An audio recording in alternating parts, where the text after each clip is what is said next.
Hi guys, so this right here is the Everbilt 2-inch dual flush conversion kit. I'm going to be installing it in this toilet today so we can conserve some water, so let's get started. First, shut off water to the toilet and flush the tank to drain the water from it. Inside the toilet, here's the flush handle. That's the fill valve, and this is the flush valve. This fill valve is still good, so I won't be replacing it, but we do need to remove the flapper and the old flusher. You're also going to want to detach the bowl refill tube from the fill valve. Just looks like that and comes out easily. So now we can install the flush valve. The flush valve just fits into the existing one. Just press down firmly and it should be seated in.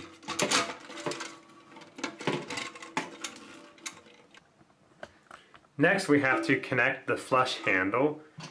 The flush handle looks like this, so it has a reverse threaded nut, which means it's actually turned counterclockwise to tighten it. But we just push the handle in and then tighten the nut.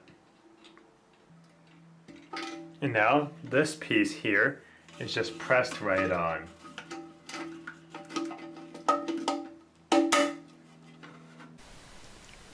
Once you've confirmed everything fits inside the toilet tank, you're going to have to remove the flush valve and then mark off where to trim the overflow tube. The instruction manual will have some detailed information about it, and then cut the overflow tube to the right height. I used PVC cutters, but you can also cut it using a saw.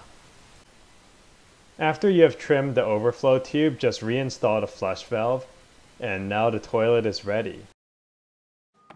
Now for the final test, I'm going to pull up the flush handle.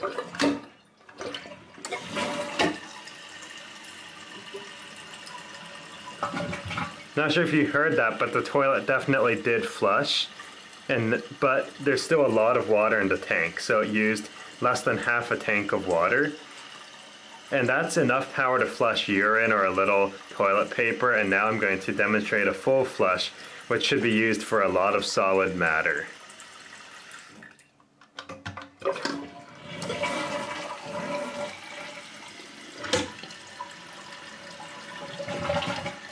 Not sure if you heard that, but the flush definitely sounded a lot more powerful.